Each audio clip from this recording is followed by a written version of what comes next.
جوڑ پیدا کرنے کے لیے یہ ضروری ہے کہ ہم اپنی زبان کو سنبھالیں. سنبھالنے کیا مطلب ہے؟ جو بات دل میں آئی ہے ہر بات ہم اپنی زبان پہ نہ لائیں. پہلے سوچیں کہ اس کو زبان پہ لانے سے جوڑ پیدا ہوگا یا توڑ پیدا ہوگا. اگر توڑ پیدا ہوتا ہے تو اس بات کو ہرگز زبان پہ نہ لائیں، اپنے سینے میں اس کو دبا کر قبر میں اپنے ساتھ لے جائیں. کبھی زبان پر ایسی بات نہیں لانی چاہیے جو توڑ کا ذریعہ بنے. اور اگر وہ بات جوڑ والی ہے تو اس کو ہم کہیں، لیکن اس کو بھی کہنے کے دو طریقے ہیں. ایک طریقہ توڑ والا، ایک طریقہ جوڑ والا.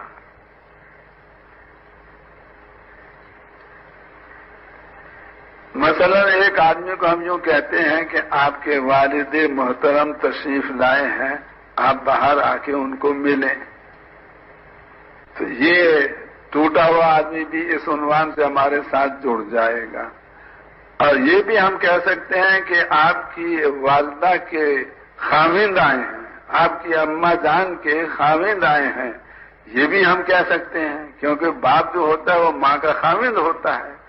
لیکن اگر اس طرح سے اس کی ہم تعبیر کریں گے تو جوڑا ہوا بھی ہم سے کٹ جائے گا کہ تم نے میری بھری مجلس میں میری ماں کا نام کیوں لیا اور کیوں کہا کہ ان کا خاوند. حالانکہ یہ حقیقت ہے، جھوٹ نہیں ہے، صحیح ہے، لیکن یہ عنوان ایسا ہے کہ جس سے جوڑا ہوا بھی کٹ جاتا ہے.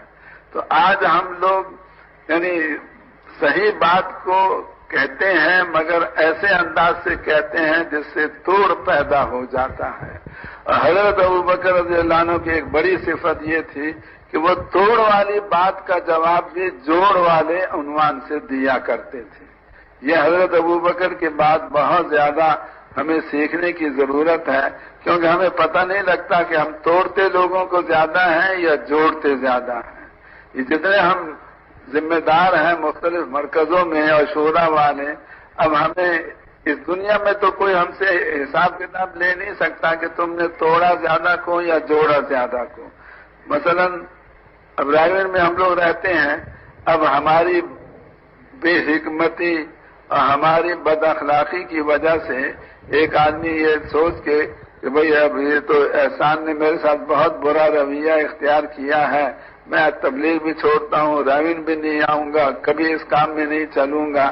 تو اگر احسان کی بد اخلاقی کی وجہ سے وہ چھوڑ کے جا رہا ہے، وہ بتا کے نہیں جاتا کہ میں تمہاری وجہ سے اس کام کو اور اس کام کے مرکز کو چھوڑ رہا ہوں.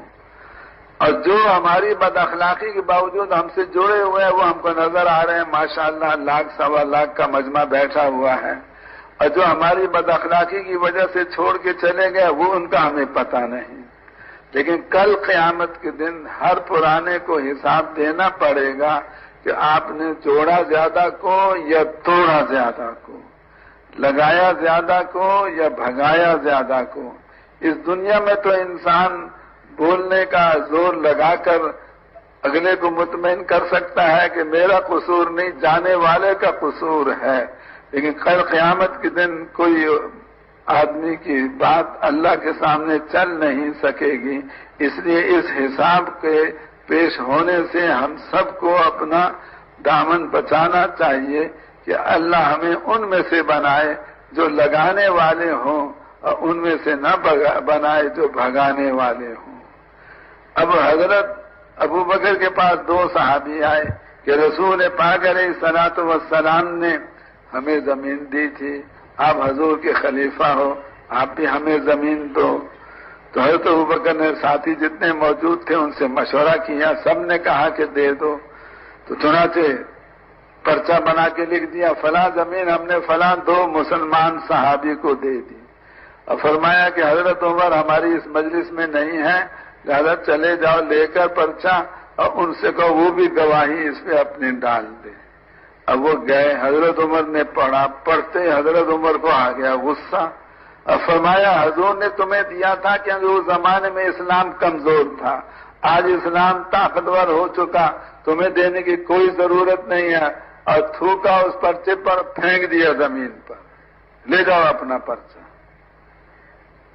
اب وہ دونوں حیران کہ امیر وہ ہیں، امیر کے پرچے کو مامور ایسے تھوک کے نیچے پھینک رہا ہے، وہ دونوں پرچہ اٹھا کے حضرت ابو بکر کے پاس پہنچے اور ان سے سوال وہ کیا جس سے توڑ پیدا ہو جائے حضرت ابو بکر حضرت عمر میں۔ یہ پوچھا کہ اے ابو بکر آپ بتائیں آپ حضور کے خلیفہ ہیں یا عمر؟ اب اس کا بظاہر جواب کیا بنتا ہے کہ میں خلیفہ ہوں رسول پاک علیہ السلام کا۔ اس میں اپنے مقام کو اپنی زبان سے ظاہر کرنا، اپنی بڑائی کا اظہار، حضرت ابو بکر میں اس کی کوئی ذرہ برابر بھی گنجائش نہیں تھی۔ کبھی ایسا لفظ نہیں بولتے تھے جس سے ان کی بڑائی ظاہر ہو، اس لیے یہ جواب نہیں دیا کیونکہ اگر یہ جواب دیتے تو فوراً کہتے آپ اچھے امیر ہیں، آپ کا مامور تو آپ کے پرچے کا احترام نہیں کرتا۔ یوں فرمایا ارے بھائی اگر عمر امیر بننا چاہتے تو وہ بن سکتے تھے، کیونکہ پہلے میں نے انصار کو ابو عبیدہ کے پاس بھیجا تھا، انہوں نے انکار کیا، میرے پاس آئے تو میں نے حضرت عمر کے پاس بھیج دیا تھا۔ اگر حضرت عمر اس وقت امیر بننا چاہتے تو میں نے موقع دیا تھا، وہ نہیں بنے، اس لیے مجبوری میں مجھے بننا پڑا۔ ایسا جواب دیا کہ ان دونوں کا غصہ بھی ٹھنڈا ہو گیا۔ ان کا سوال توڑ والا تھا، جواب جوڑ والا دیا۔ اور پھر حضرت عمر پیچھے سے پہنچ گئے غصے میں بھرے ہوئے اور یوں فرما رہے ہیں کہ اے ابو بکر یہ زمین آپ کی ہے یا مسلمانوں کی؟ نہ بھائی میری نہیں ہے، مسلمانوں کی ہے۔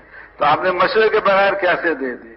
اب اس کا جواب حضرت ابو بکر کے پاس ہے کہ سارے مسلمانوں سے ایسے مسئلے میں مشورہ کرنا ممکن نہیں، جتنے میرے پاس تھے ان سے میں نے مشورہ کر لیا تھا، سب نے کہا تھا تو آپ تھے نہیں، آپ کے پاس میں نے پرچہ بھیج دیا۔ تو حضرت ابو بکر حضرت عمر کو ایسا جواب دے سکتے تھے جس سے وہ لاجواب ہو جاتے، لیکن ان کا غصہ اور بڑھ جاتا، تو یہ جواب نہیں دیا کیونکہ اس میں پھر توڑ پیدا ہوتا ہے۔ کیا جواب دیا؟